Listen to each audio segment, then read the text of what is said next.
but we will, of course, we need our face-to-face meetings. I mean, this is crazy. Yeah, yes.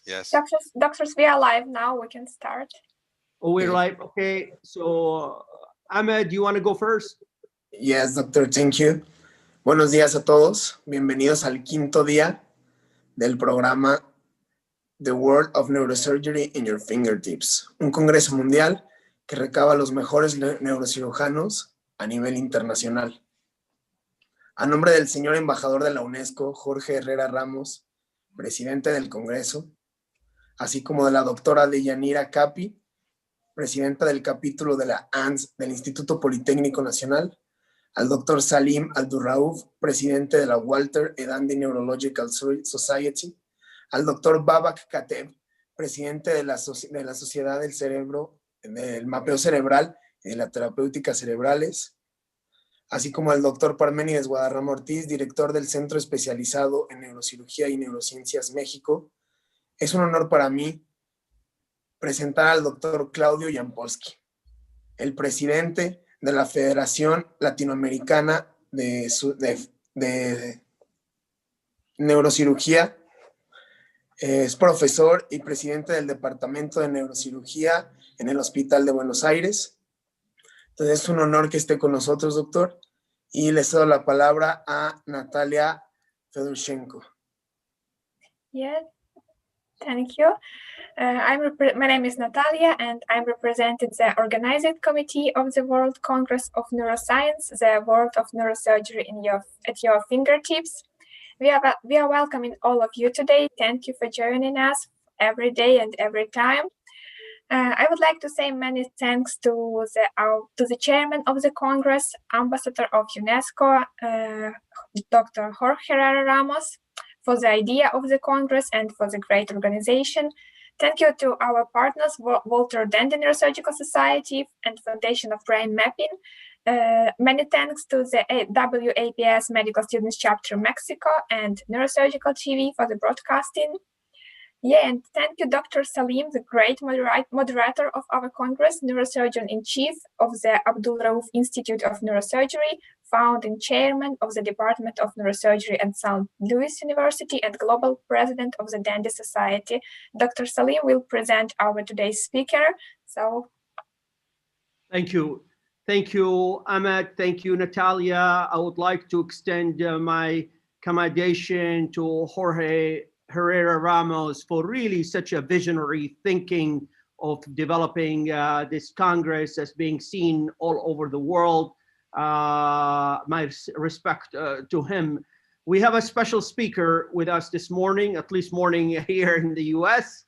We have a special speaker, Professor Claudio Yampolsky.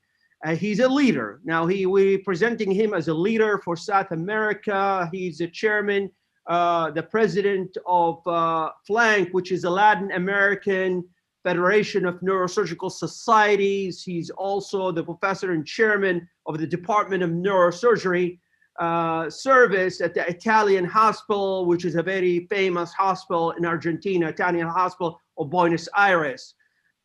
So it is really a personal honor and privilege for me to introduce Professor Claudio Yampolsky to you. He's going to give us a special talk about the neurosurgical manipulation of neuropathic and central pain. Dear Claudio, it's a pleasure to have you with us. Thank you very much, Salim. It's my pleasure, of course, and briefly in Spanish first. Bueno, muchas gracias por la introducción y gracias por esta iniciativa. Primero aclaro, soy muy joven past president de la Federación Latinoamericana, acabo de terminar hace unas semanas, de manera que es un placer de todas maneras, como les decía, estar con ustedes. Agradezco enormemente la iniciativa de Jorge Herrera y el apoyo de las distintas sociedades científicas, particularmente la Dandy Society, que han llevado a cabo este evento. So now just brief in English. Thank you, Salim, for your introduction, and I really want to thank Jorge Herrera for this excellent initiative. I think it's a very nice way to get in touch with many colleagues from all the world, and from mainly for young neurosurgeons or young students or any student that is interested in neuroscience and or that wants to see what is the real life of neurosurgery. So what we are showing is what we do every day. And that's the idea. And my talk is just to tell you my experience. I've been working for a few years, a couple of years, I will show you later. And in this very, very difficult field, that is the field of treatment of pain. And I will begin my speech. Well, of course, I have no any financial relationship. So I told you that I will speak just a few minutes on pain. And pain, what's pain? You know, it's the most frequent cause of consultation for any doctor in the world. You know, it's the main complaint of patients all around the world. It's pain. So let's just introduce ourselves in the word of pain, just briefly. Don't be afraid.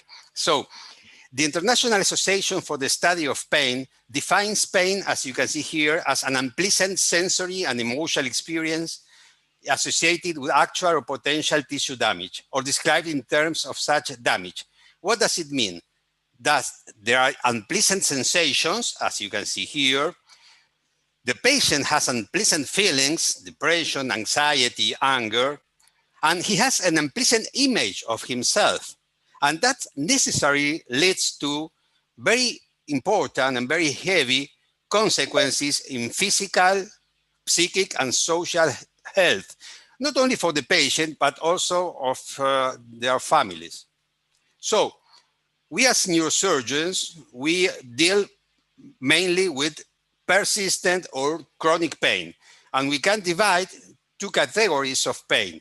One pain that we can call the physiological normal pain, that is here the nociceptive pain, where the pain pathway is intact. So I will show you later how it works. But what it's more important, because it's much more difficult to treat, and we deal with it more frequently, is the neuropathic pain. And in this type of pain, there is a dysfunction of the pain signaling pathway. So the perception is completely different, even if there is absence of tissue damage. And I will show you in a few minutes. So, summary, why is it so difficult to describe pain? Because it's, as I say in this slide, it's a multidimensional experience. There are many, many facts to attend that influence on pain perception for the patient. So, as you see, there are neurophysiological facts, biochemistry, cultural, ethnic, religious, affective, cognitive, etc. So, what it's the first thing I want to say you, the first message to take home is that when you deal with chronic pain, you have to deal it to manage it with a multidisciplinary and interdisciplinary team. It's really very important. So when I say that it's very difficult to describe pain, is, for example, I show you this gentleman, and what do you think? He has neuropathic pain, nociceptive pain, or is he suffering pain really because he mutilated himself? Perhaps not. Perhaps he's not perceiving that he's pain. So let's get into the pain itself, and briefly the normal or physiological or nociceptive pain. As you can see here in the slide, there is a stimulus. There are receptors, of course, that keep the stimulus. There's a transduction and conduction to the spinal cord, and then a transmission to the brainstem and to the brain cortex, and a perception and modulation of the pain. This is the normal physiological mechanism of pain. And there are many substances that are in the pain mechanism, as you can see here. I will not speak on each of them, but as you see, there are many different substances and neurotransmitters that interact in this mechanism of pain. But one main concept that you have to understand to see the rationale of the neuromodulation techniques is that the sensitization of the central and peripheral nerve system. When there is a stimulus, as I showed you in the prior slide, and there are receptors that interact, and then there are algogenic substances that begin to be distributed. But this is the main importance. This is the sensitization of the central nervous system. When there is a lesion, there is an apoptosis of the inhibitory interneurons.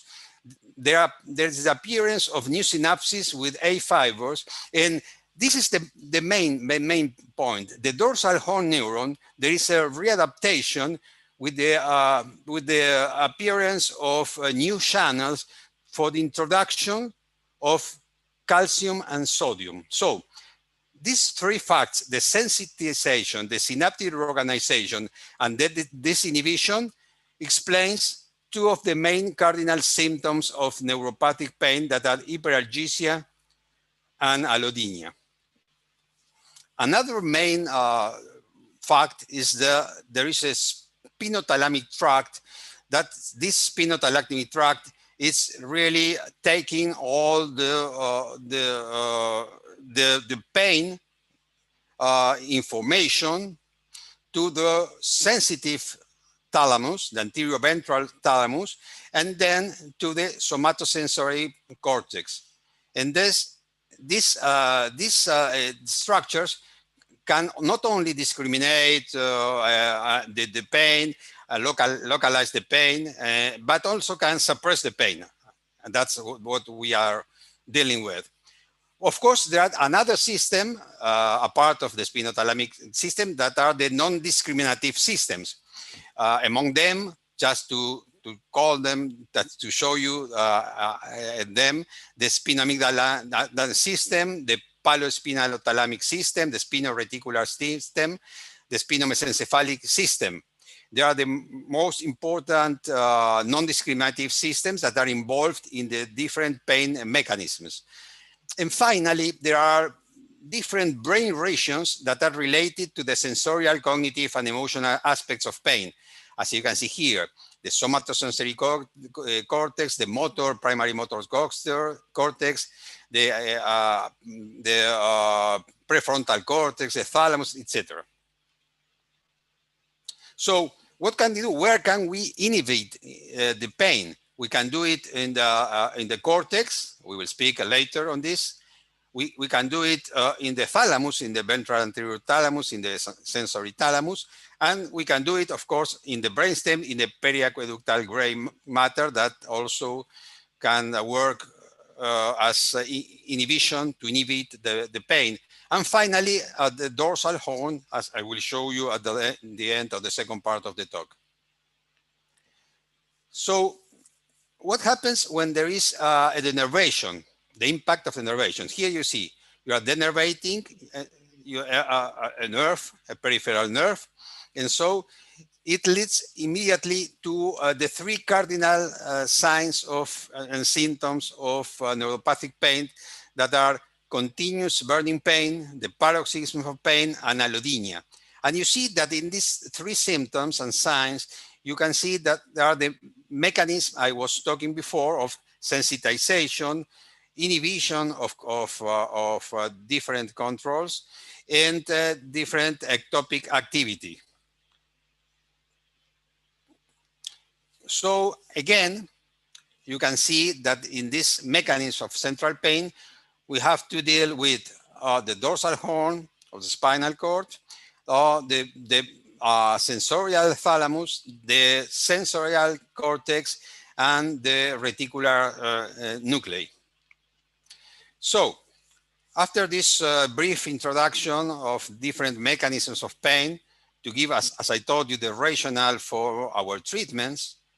What do we do as neurosurgeons? What can do with the treatment of pain? And let me tell you that for more than 100 years, we neurosurgeons, we were dealing with pain, and we began as early as in the beginnings of the 20th century with ablative procedures to treat severe chronic pain. As you can see in the slide that there are many different procedures, but just to have the idea that each structure of the central or peripheral nerve system has been once in the history of neurosurgery or of medicine a target for surgery. So you can see peripheral nerves, the spinal cord with cordotomies, myelotomies, the mesencephalotomies, thalamotomies, cingulotomies, hypothalamotomies, well, many different structures. But just the last 30 years, a little bit more, when we began with neuromodulation, mainly for extrapyramidal diseases, we began also to do some different targets with neuromodulation, what we call deep brain stimulation. But the results of deep brain stimulation in different targets, several targets, to treat central pain were really not very good. So let's come to our main issue, that it's motor cortex stimulation. And two neurosurgeons from Japan, Tsubokawa and Katayama, in 1988, they began to study the effects of cortex stimulation in patients who suffer from thalamic pain, that is one type of central pain. And of course, they thought, okay, let's stimulate the parietal, the sensory, primary sensorial cortex. But they found that the results were not good at all. So they moved to the motor cortex, and they found many very good results. And they published their initial results in 1991 and 1993, as you see here. I had the chance at the same time, because I was in 1989 to 1991 working in Paris under the guidance of Professor Yves Kerravel, with a functional neurosurgeon, Jean-Paul Nguyen, and we began in 1990 to do exactly the same experience. I will show you the results later in a few minutes. So Tasker in Toronto and Meyerson in Sweden, they reported exactly the same results and the same experience. And they found best results when they treated neuropathic trigeminal pain. So what is the mechanism of action of motor cortex stimulation?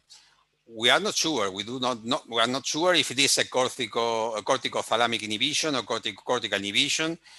There are some experimental work.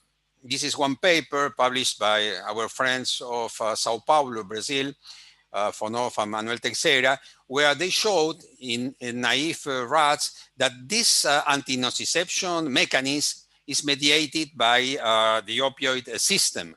And the same result was published a little bit later by a Taiwan group. And more recently, the same Brazilian group of Teixeira and Fonoff found that a possible pathway for this mechanism of anti-nociception might be the inhibition of the thalamic sensory neurons and enhancing the activity of the periaqueductal gray neurons. So what are the indications for motor cortex stimulation? Mainly, they are these three: thalamic pain, neuropathic trigeminal pain, and brachial plexus avulsion. And there are, of course, another chronic pain situations where there were some trials, like neuropathic pain due to spinal cord injury, and spine, and also for persistent lumbar pain in cases where other types I will show you also later of neuromodulation, they are not effective.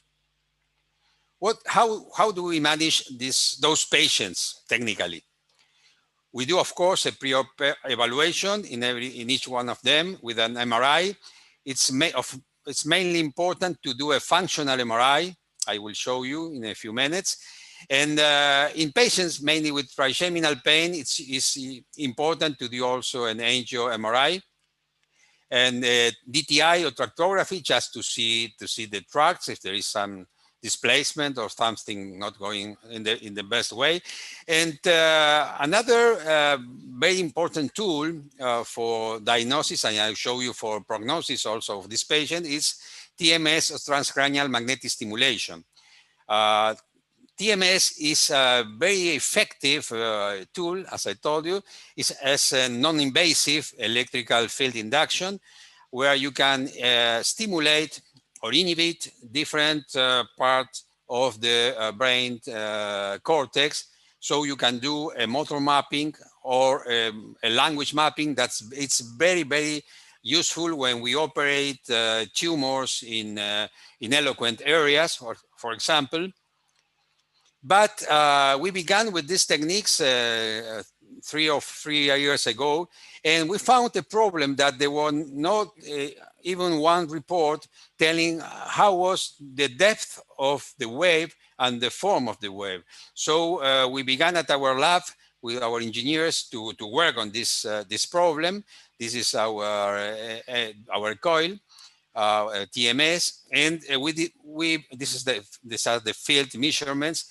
And we built this special magnetic sensor in order to try to guess what that is the form of the wave and the depth of the wave. In this way, we can be sure what we are stimulating.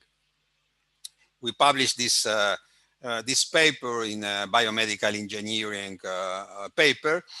But it's really important because now with this tool, we can navigate the TMS in order to be sure and do a pre-op mapping of the motor cortex.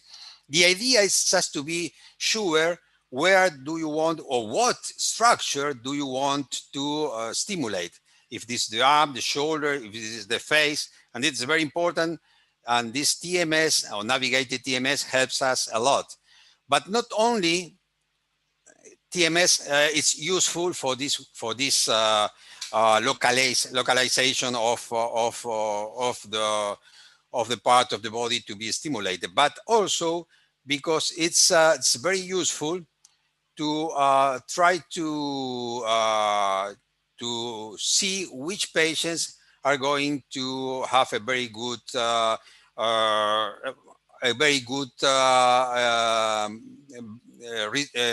response to motor cortex stimulation.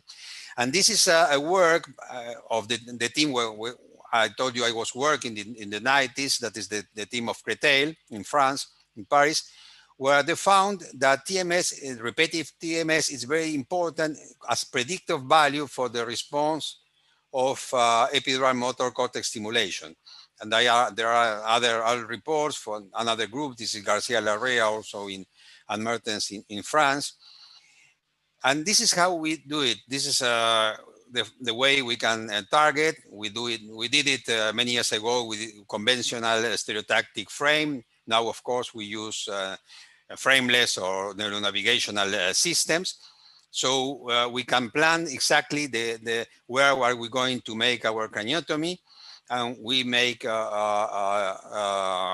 craniotomy, and then we are sure that the craniotomy is the right place. We come to the second part of the surgery, that it's the neurophysiological localization of the target. So we use the motor simulation. This is a grid. It's a regular grid we use also for mapping patients, you know, when in awake surgery or for epilepsy surgery. And we do motor stimulation with the long monophasic and low frequency stimulation.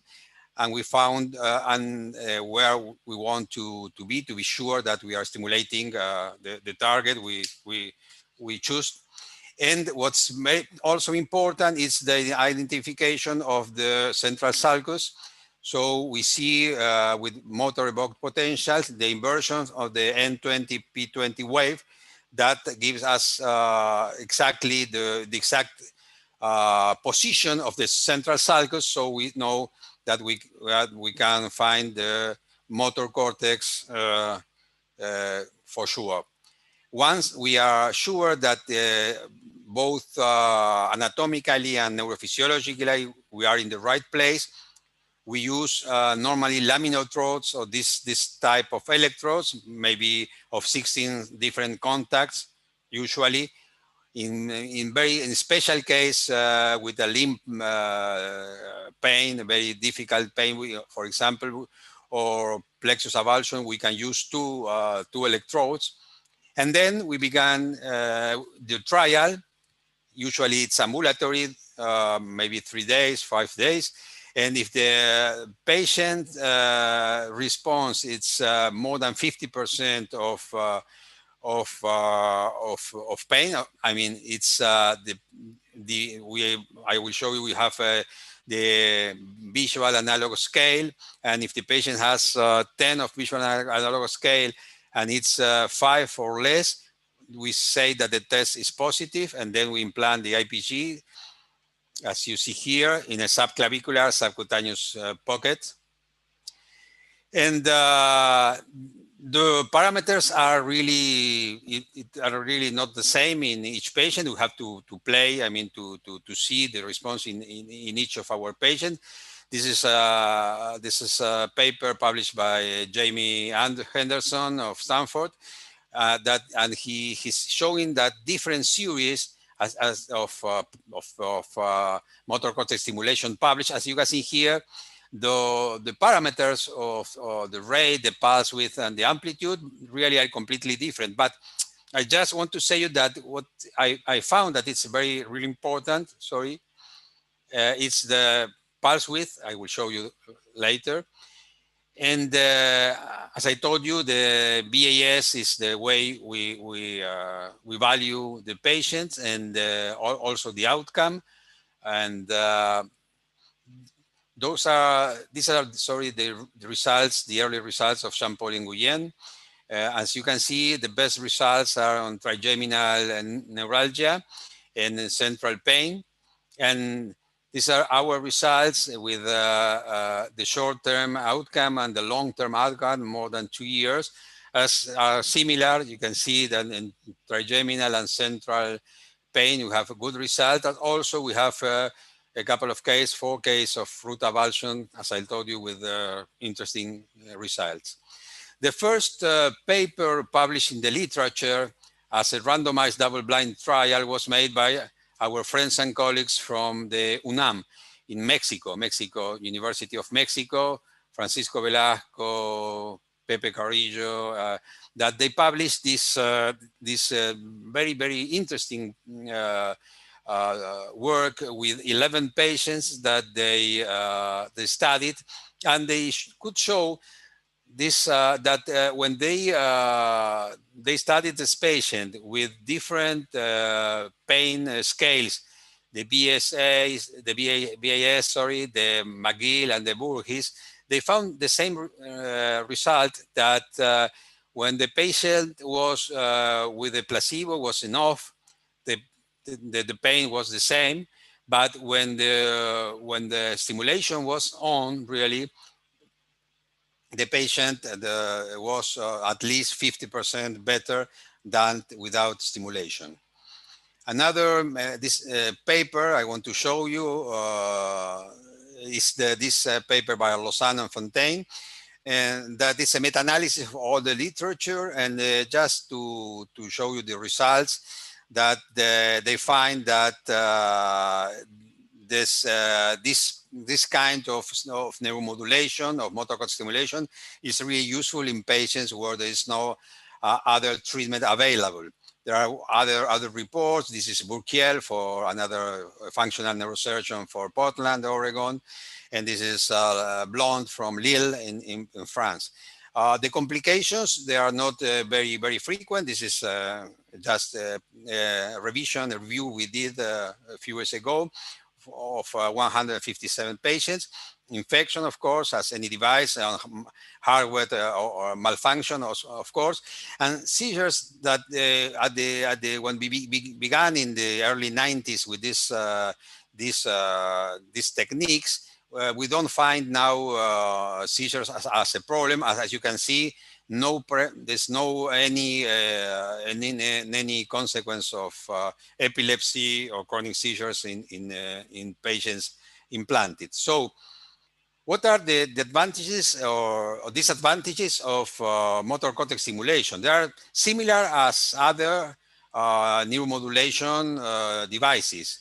The advantage, of course, is a non-destructive procedure, it's testable, it's reversible, it's adjustable.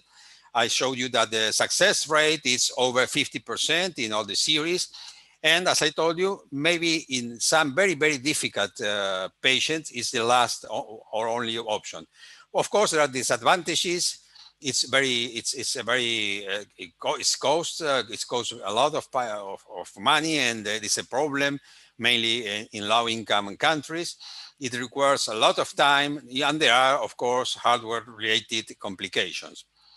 There are a few other indications for motor cortex stimulations. Just very shortly to show you the use of some papers showing the interest of motor cortex stimulation if in Parkinson disease patients. Some reports showing good results, mainly of motor symptoms. I show you this UPDRS3 that are the motor symptoms of Parkinson's disease. So there are some reports showing interesting results. But what I find that is really interesting is the use also of cortical stimulation for the rehab of patients with the hemiparetic stroke. And this is a multi-center study done a few years ago with many functional neurosurgeons and showing interesting results. And also my old group in Paris, they worked a lot on rehab with the motor cortex stimulation, and they developed this new electrode. It's an octopolar electrode that they used in many patients with good results. So to conclude this part of the lecture, we found that there are, and I showed you that there are many different strategies in the treatment of pain. As you can see, they're nociceptive for normal pain, as I showed you, the differentiation or neuropathic pain. And also, of course, we have to think there's a psychogenic pains. So we have different, as doctors, we have, of course, pharmacological tools, we have surgical procedures, ablative, neuroaugmentative procedures. So we have several tools to deal with this problem. But what we have to keep in mind every time that the treatment of chronic pain has to be, as I said in my initial slides, multi-point and multimodal. And what we have to think every time we treat a patient is it's in the safety of the procedure and the efficacy of the procedure. So I finished this part of the talk, but I keep on with we keep on talking on pain, and I found that this particular issue, that is the failed back syndrome, that is very frequently seen by many colleagues. It's important just to speak just a few minutes. Is there any question up to now? I don't know, Natalia, Salim, I keep on talking. You know, first of all, I'd like to say, Claudio, that is a beautiful presentation. You know, I'm not an expert in this area. This is not something I do, but I have to say that was one of the best reviews I've ever seen of explaining this disease process. We have a question that was texted to me by one of our students asking that when you stimulate the motor strip, why don't you get motor stimulation of the limbs when it's electrically stimulating the motor strip? Why are you not getting these abnormal movements in the hand or leg or face as a result of the electrical stimulation? Yes. I mean, that's what I showed you. When I showed you the results, I told you that when we began, this is in the early 90s, we really were afraid, and we had problems with, of course, with seizures, of course, because the patients moved the limbs. But it was really a problem of voltage and the pulse width of the stimulation. So now we don't have really any problem with stimulation, because the new electrodes, they deliver, you know, a very small amount of energy, say. So we have even to have you know a movement of the limb, you have to be over 5 volts. So it's really very I mean, it's not impossible, but it's not often to use such an amount to deliver such an amount of energy. Usually we manage those patients with, you know, with very small amount of energy, 1 volt, mainly 1.5 volts, and we can work with the frequency, that is the hertz, 50, 60 hertz. That is the number of times you are giving the stimulus, and the pulse width. That is very important. I will show you a picture now in the next lecture, but it's important because you recruit more fibers when the pulse width is wider. So, I mean, the answer finally, briefly, is that no, we don't find, fortunately, we don't find those complications. Thank you, Claudio. Please continue with your next part. Yeah. Okay, so I told you that my interest was to sharing with you our experience in a main topic, because as I told you, that pain is the main complaint for all the doctors in the world. Also, lumbar pain is one of the most frequent complaints of patients. I mean, most of us have once a lumbar pain, and we have to deal with the lumbar pain.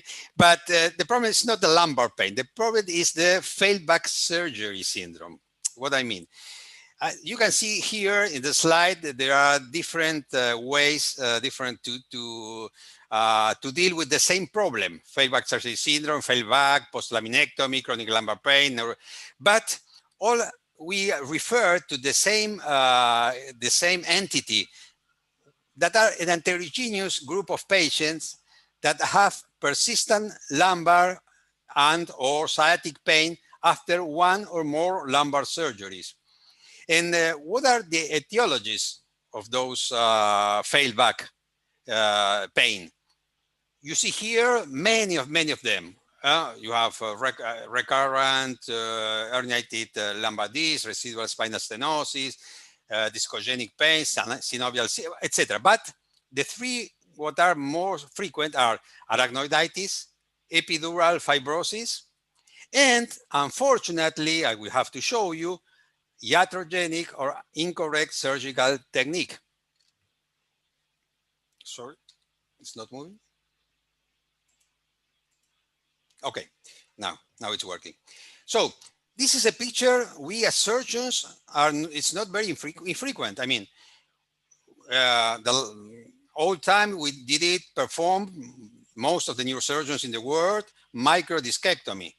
You know, minimal. Now we do minimal invasive discectomy. We do percutaneous discectomy. We can do endoscopic discectomy. But even the procedure is a very small procedure, a very minimal invasive procedure that can lead to some epidural fibrosis, as you can see here, or you can see here. So this is one fact we have to know. We have to say to our patient, okay, this is a very minimal invasive surgery, but the problem of fibrosis can appear.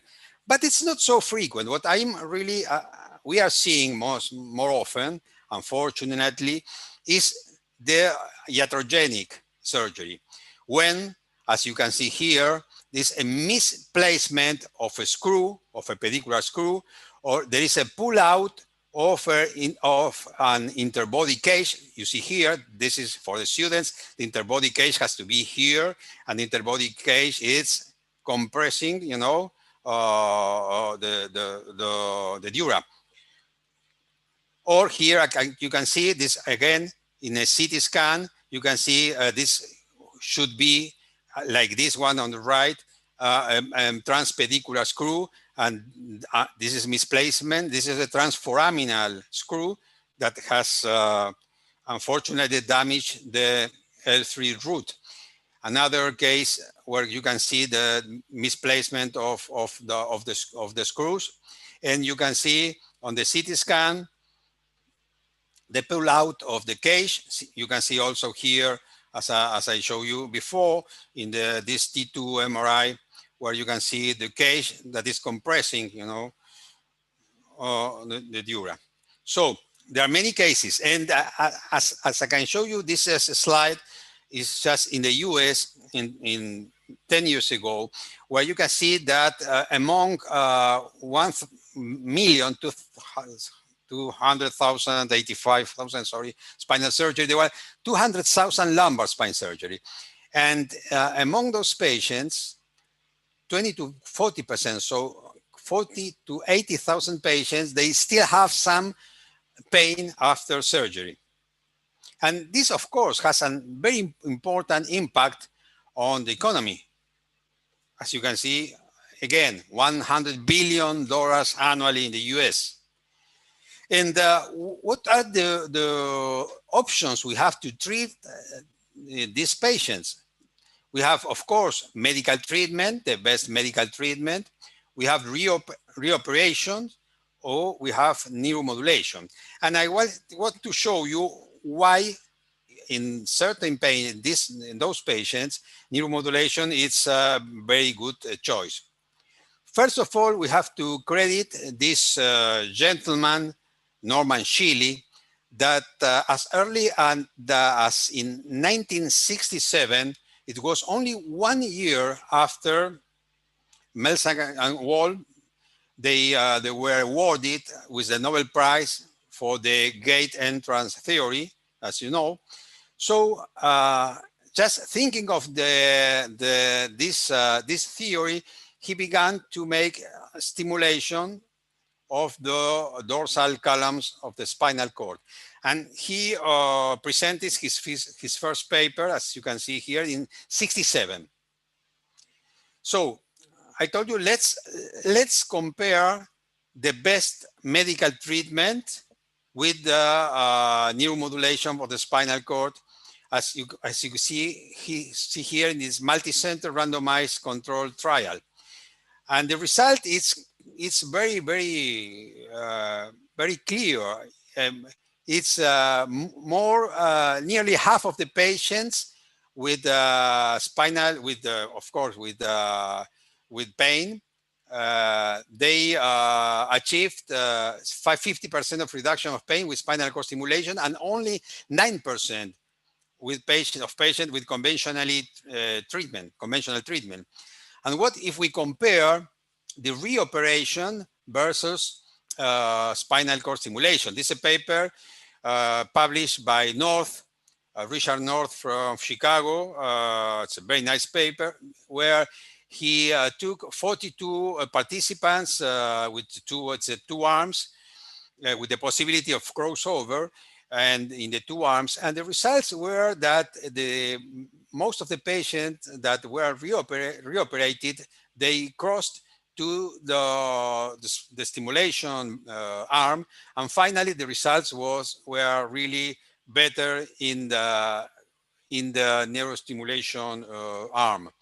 So if we think of what we are doing, at least in the practice of most of the doctors nowadays, you see this current continuum of care where these neuromodulation techniques are the last step. But also another pain specialist, Dr. Kumar, a few years ago, he published this paper with a long, with many patients that were involved in this trial, and he showed that when we do a neuromodulation, spinal cord stimulation in the patients, I mean, before 1 year or 2 years, they achieve really a very good success, more than 80% of success. But if you do it after 10 years, the rate of success lowered to less than 20%. So we think that when we have a patient with failed back surgery syndrome, I mean, we have to do this procedure as soon as possible. So we propose a new schema, a new continuum of treatment where spinal cord stimulation is not the last resort, but must be much more before in order to have a best result. So what are the options we have for neurostimulation? We have a standard approach that is with single or double column. We began with this stimulation also when I was in Paris in 1990. And this is the simple laminotrode or electrode with 4 contacts, as you can see on this X-ray. And this is the 2 columns, 4 by 2. And we can have a very good stimulation with this system. We try to understand where is the best place to put the tip of the electrode, and we published this paper a few years ago. And as you can see, there is the position of the tip of the electrode. It's really important, and we have some idea, some prior idea where to put it. But it's very important to have also a neurophysiological mapping with the patient. So we use usually this stimulation with the patient, with awake patients, in order to be sure we are stimulating the right place. And but it's, I will show you the results. It's much more simpler to have a very good result on the limb pain, but it's not so easy to have the same result on the back pain. And why is this? Why the results are different? Because of anatomy mainly. Because the position of the back fibers in this dorsal horn, as you can see here, they are more lateral. And what is very important is that the cortical representation of the back is really has a very small amount of our somatosensory cortex. What does it mean? What in terms of our technique? It means that we have to be very exact. We have to be very cautious and very precise in stimulating this part of the spinal cord. And what happens when we have this construction with only one lead? We have to deliver a high amount of voltage to reach the lateral part of the spinal cord. And this has something to do with the question of the previous talk, because we have to avoid complications. We have to be very precise, because if we have to get a result by delivering a high dose of electricity, of course, there will begin to be some adverse effects that we have to avoid. So with this construction, of course, it's not easy to reach this part of the spinal cord. When the dual lead configuration arrived a few years ago, it was a little bit better. We had an anode and a cathode. So we could reach or deliver a good amount of energy, but still was not very precise. The arrival of this sort of electrodes with 2 anodes and 1 cathode was really a very good tool, and we are still using this sort of electrodes or laminotrodes, 5, 6, and 5 contacts, and usually they work well. But there are still some patients that are not responding. So there was a developing of another way of stimulating. That is a 5-column neurostimulation. You can see here, this has 20 contacts, so we can stimulate in more than 20 million of different ways, whatever. But it's very precise. That we need precision. That is important. This is a 5-column neurostimulation system, and even there were some trials with different stimulation methods, like peripheral nerve stimulation or peripheral nerve field stimulation. That is very useful for some types of peripheral pain, but also was used in some reports for lumbar pain, as you can see here in this paper, and another paper with late results. Another way of stimulating for resistance or refractory lumbar pain is the crosstalk peripheral nerve stimulation. It's a very interesting idea where you put one electrode, this is a percutaneous electrode, as an anode, and the other as a cathode. So one is positive, the other is negative. So they deliver all the energy in the target, that is the back, for example, the lumbar back. And also the hybrid neurostimulation, where you can combine spinal cord stimulation with this one with peripheral nerve field stimulation. Is another way to treat. I insist, those patients, or among the patients, there are a few patients that are really refractory to any treatment, and so you can choose these different strategies. Mainly we use 60 hertz of frequency. This is the pulse width, 110 to 170, as I showed you before. And I told you in the other lecture that the pulse width, it's very important for cortical stimulation, but also for spinal cord stimulation, because as Natin in Belgium showed in this very nice paper, the recruitment of the different fibers changed completely, where you make a short width stimulation or a long width stimulation. And the complications are not very frequent. There's another paper we published only on complications. The electromigration is the most frequent complication, mainly in the percutaneous electrode. But you have to think that every patient is different, and we have to guess an individualized approach for each of them. What has appeared in the last years?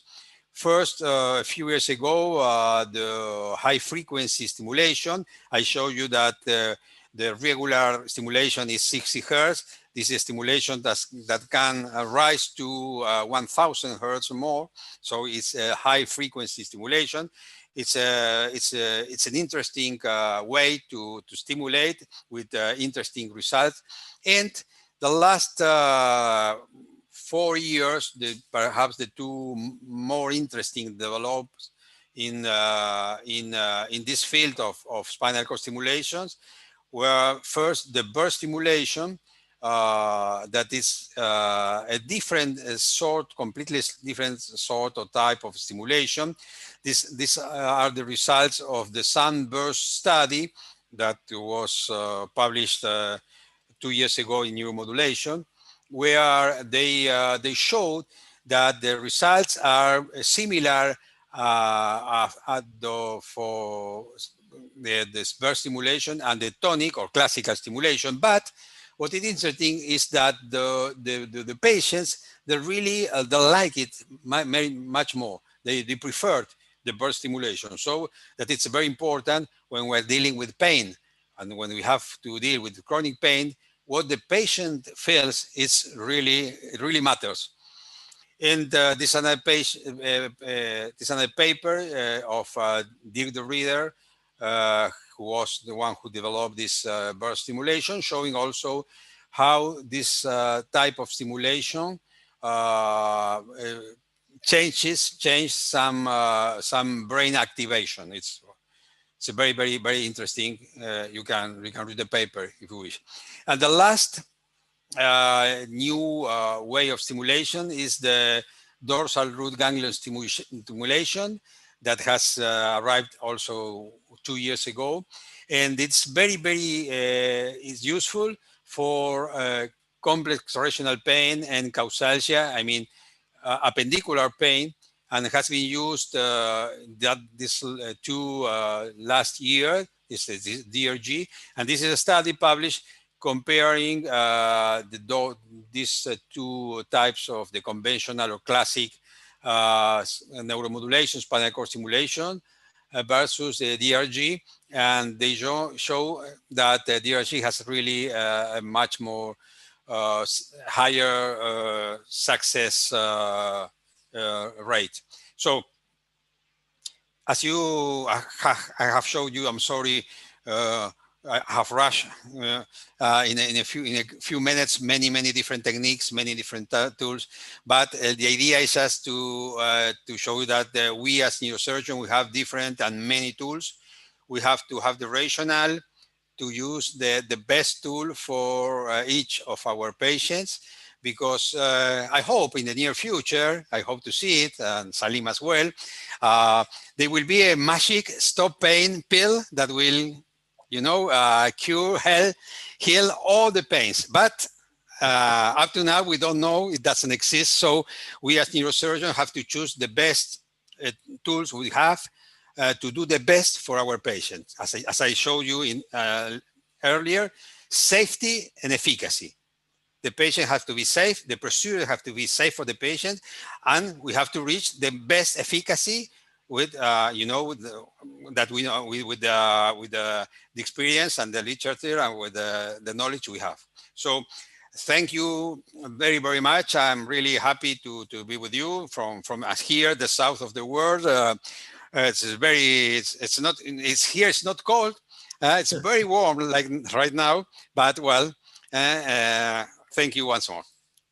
Thank you, Professor Yampolsky. What a beautiful presentation of this very complex topic. You made it easy for everyone to understand. We really, really appreciate this review by you. It's just so exquisite. We have a couple of questions, Professor, for you. A couple of small questions, and I want to ask you a more general overall question. We have a question from a colleague in places where you cannot afford complex surgery. Would you say that TMS has some kind of long-term potential benefit in dealing with some of these pain situations? Could that be used in the long run? Yeah. What is your view about that? Absolutely. Yeah, it's the experience with repetitive TMS is that it's useful, as I show you, for the selection of the patient for motor cortex stimulation. But nevertheless, you can use it, of course, because it has good results.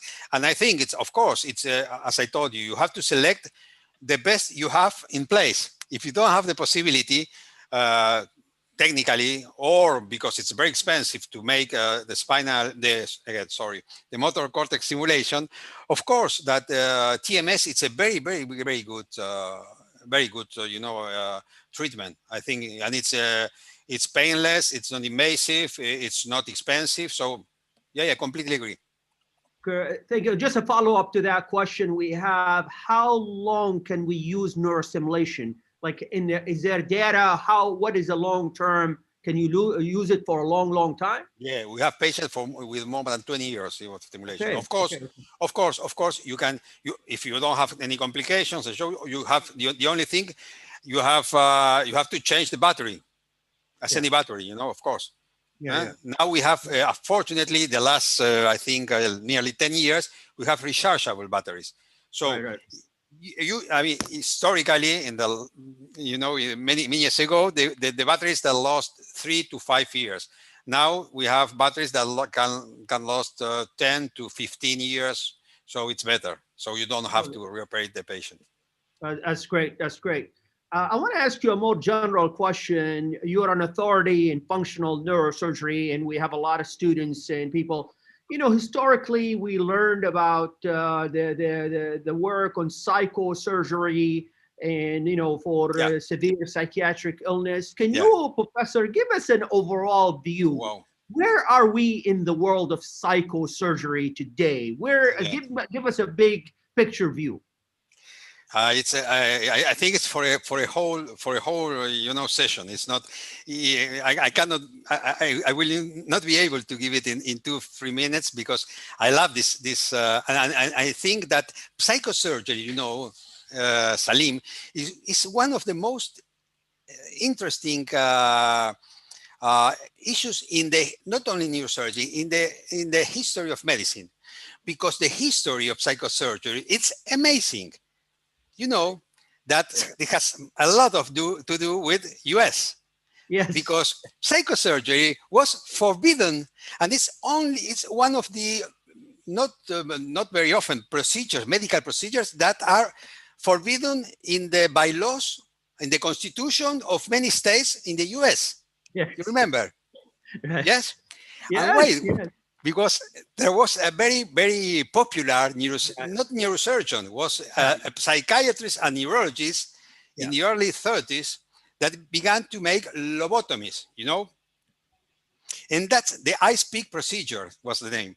And so you remember, all of you, not all of you, all of us, the older guys, we remember, I don't remember in English, Atrapados sin Salida, One Flight Over the Cuckoo's Nest, Jack Nicholson. Okay, that's what the idea of psychosurgery. Psychosurgery was to, to control people. It was a political weapon, and but no. So I mean, it's wonderful. I love this topic. So, but just getting into the answer, a brief answer. No, of course it's useful. Now, it's not psychosurgery. It's surgery of mental disorders. So even we had to change the name, because psychosurgery is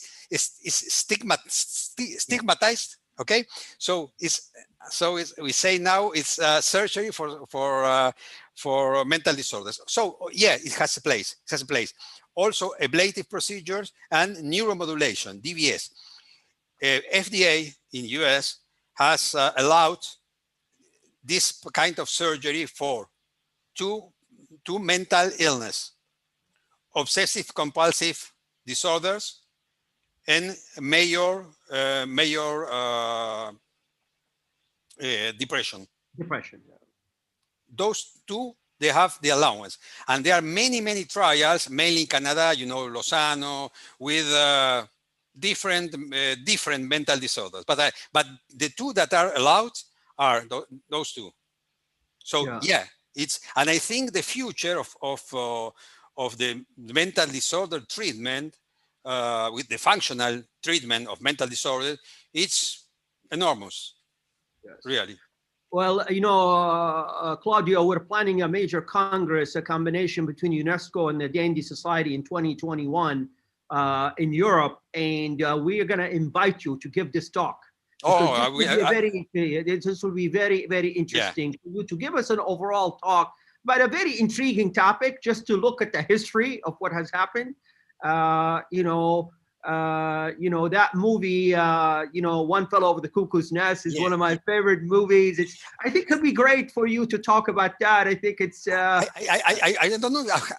I have, you know, that there was a medical journalist in US that he got the prize, you know, the Pulitzer, because Pulitzer Prize. Yes. He wrote a book, you know, of Friedman, of all the history of psychosurgery. Yes. I think I've got it here, signed by I'm not sure. I had to look for it, but I'm quite sure I have it here. So it's amazing. I love the topic. I love the topic, and it's really amazing, of course. Okay, well, we look forward to having you with us again in 2021 to give us this really very intriguing talk. Professor, it's been a true pleasure to really have you with us. Really just a very intriguing talk you gave us today, and so we really, really appreciate it. Ahmed, can you take us off the live feed, and we thank all of our audience. Bien, pues agradecemos al doctor Claudio Yampolsky, presidente de la Federación de Neurocirujanos de Latinoamérica, presidente de Neurocirugía en Buenos Aires. Y del mismo modo agradecemos también al doctor Salim Abdurrauf, a Natalia por estar con nosotros. Y a nombre del señor embajador Jorge Herrera Ramos, agradecemos por atender la primera ponencia, tan increíble ponencia. Muchas gracias por compartir su conocimiento con nosotros, doctor. Y estén pendientes para las que faltan en el resto del día. So, Natalia, I give you the floor if you want to add something. Thank you, everyone. Thank you, Ahmed. Thank you, Dr. Salim. Thank you, Professor Yampolsky. This is really interesting talk. I can say, like a future neurologist, for me, it was really interesting to listen, to know how to deal with the pain control, because this is one of the most important feature we have to deal with during we are treating the patients. Because if we have like pain, it's not good. We need to deal with pain for the patient, and how to deal with this is always a problem. And I wish this super pill will be developed one day, and my future work will be much more easier as well. So thank you for your talk. Welcome. Thank you so much. So Ahmed, if you want to take us off the live feed so we could finish some comments, thank you so much. You can stop the YouTube.